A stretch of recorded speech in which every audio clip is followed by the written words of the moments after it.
Sa mga katropa, bibigyan ko lang kayo ng mga konting tips, konting kaalaman sa pagbumotor sa kalye mga katropa. Kung ano yung ating mga nalalaman, hindi naman tayo ganun kahusay pagdating sa pagbibigay ng mga tips at saka payo sa pagbumotor. Base lang to sa ating alam, yung mga natutunan at saka sa ating mga napag-aralan din bilang isang rider. Sa mga ganitong sitwasyon na traffic mga katropa, hindi natin may alis na bilang rider, didiskarte tayo dyan kung paano tayo makakalusot, kung paano tayo mapupunta doon sa pinakaunahan bilang two wheels tayo. Yung tinatawag na lane filtering mga katropa, ito yung sumisingit ka para makalusot ka ng paunti-unti sa isang traffic. Make sure lang mga katropa na yung pagsingit mo is safe, kita mo yung mga galawan kaliwat kanan. Lagi nyo pa rin ugaliin ng tinatawag nating shoulder check, yung pagtingin sa kaliwa at saka dito sa kanan. Para bago tayo umandar mga katropa, sigurado natin na walang mauuna sa kaliwa, walang mauuna sa kanan. Hintay lang natin mag green. Pwede ka nang mauna ng ganyan basta naka green na. Minsan yung mga ganyan may mga kasalubong, kailangan na alerto ka lang talaga, lalo na pagka masyado ng matraffic sa hapon, tabi-kabila lumilitaw ang sakyan pati ang tao. Pagka naman nakasabay kayo ng gantong klase ng four wheels o sakyan, nahalataan nyo naman na may kalumaan na talaga, yun ang buntutan, pinaspasan pa, mahalata mo yan, walang mga ilaw yan, sigurado yan, walang brake light yan, walang signal yan dahil sa kalumaan ng sakyan niya. Hanggat maaari, huwag nyo nang buntutan yung mga ganong masyado ng luma. Dahil una-una hindi nyo alam kung pumipreno yan, hindi nyo alam kung kakanan yan o kakaliwa.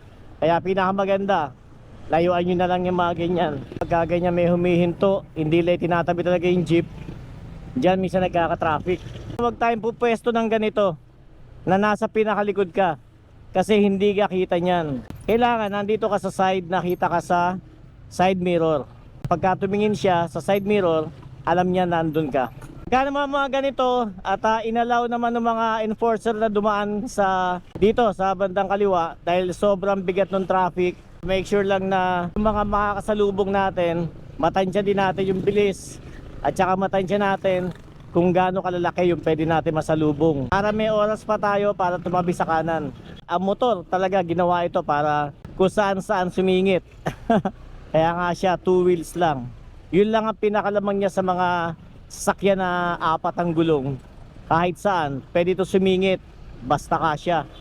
Mahirap na senaryo pag ganito ko lang stoplight, kumbaga pakiramdaman lang to mga tropa Huwag tayong basta-basta makipag-unahan, mas malamang doon tayo madali. Sa pagbumotor, nauuna sa atin na yan, meron lang siya signal light pero wala siya nung brake light.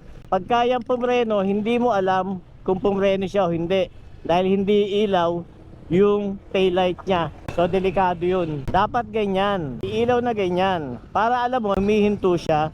Ibig sabihin may humihinto din doon sa harapan niya.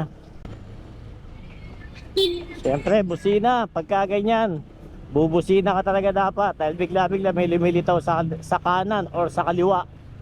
At siyempre pagka ganyan na nasa unahan mo, gagawa ka talaga ng paraan para unahan yan. Woo! Or hindi ka na muna talaga hihinga.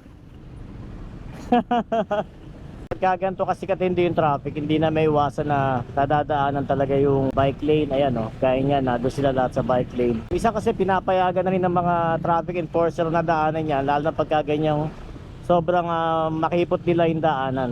Tignan naman dito sa ganitong tunnel, dire-diretso pa rin yung tingin mo ng kaliwat kanan, kaya hindi mo alam, baka may sumisingit na dahil karamihan ng mga dumadaan dito matutulin, mabibilis sa mga dumadaan dito. Mahalaga pa din, kailangan meron pa rin tayong distansya sa unahan sa atin para bigla mo magpreno yan, allowance ka pa rin na hindi tatama sa kanya. Kaganito naman, nandito ka sa bandang huli at ikaw ay pakaliwa, mabanti pa unti-unti para makapwesto ka doon sa bandang kaliwa. Dahil kung hindi, pwede kang matangay ng mga padiretso or pwede kang maiwan. Yan. Ito na yung tinatawag na tinikling. Ito yung Talagang pilit mong dadaanan kahit na medyo pababayan, lubak, para makalusot ka lang. Diyan lamang ang motor. Dating din dito, traffic. Traffic sa kanan, traffic sa kaliwa. Ganyan karami ang sakyan pagdating ng hapon. Ito naman yung tinatawag na blind spot, mga katropa. So yung ganyan, kita ka pa niyan sa side mirror. Huwag kang pupwesto sa pinakalikod niya. Dito ka sa bandang side na to para kita ka. Pero pagka banda rito ka na, eto blind spot na to. Hindi ka na niya kita sa side mirror dyan. So pwede biglang kumanan yan, kaya kailangan bubusina ka. Hello doggy. How are you doggy? How are you? Padadali si tropa.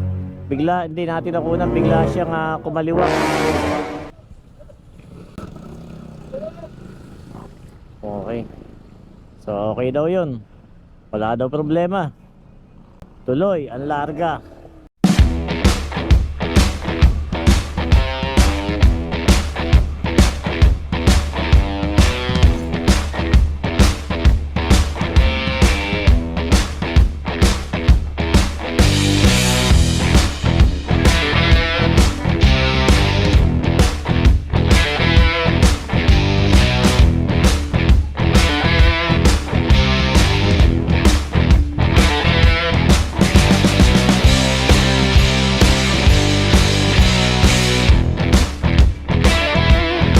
So ayun mga katropa, lagi pa rin tayo mag-iingat sa ating pagmumotor o pagmamaneo araw-araw sa kalsada. Aminin man natin sa hindi naman tayo perfectong tao o tao lang tayo. Minsan talaga nag-iinit ang ulo natin sa kalye. Kaya lang syempre kailangan meron pa rin tayong control. Dahil mas mahirap pa rin pag lumaki yung gulo, pag lumaki yung init ng ulo. Matuto lang tayo mag-control. Kahit sabihin natin na gigil na tayo, yung pasensya pa rin na isipin natin. Ganun talaga pagka nasa kali ka. Okay, so ganito lang mga katropa. Lagi nyo pa rin tatandaan sa pagmamaneo, sa pagdadrive, sa pagbumotor. Tuloy ang buhay, laban lang. At syempre ang pinaka-importante sa lahat, RS, mga katropa.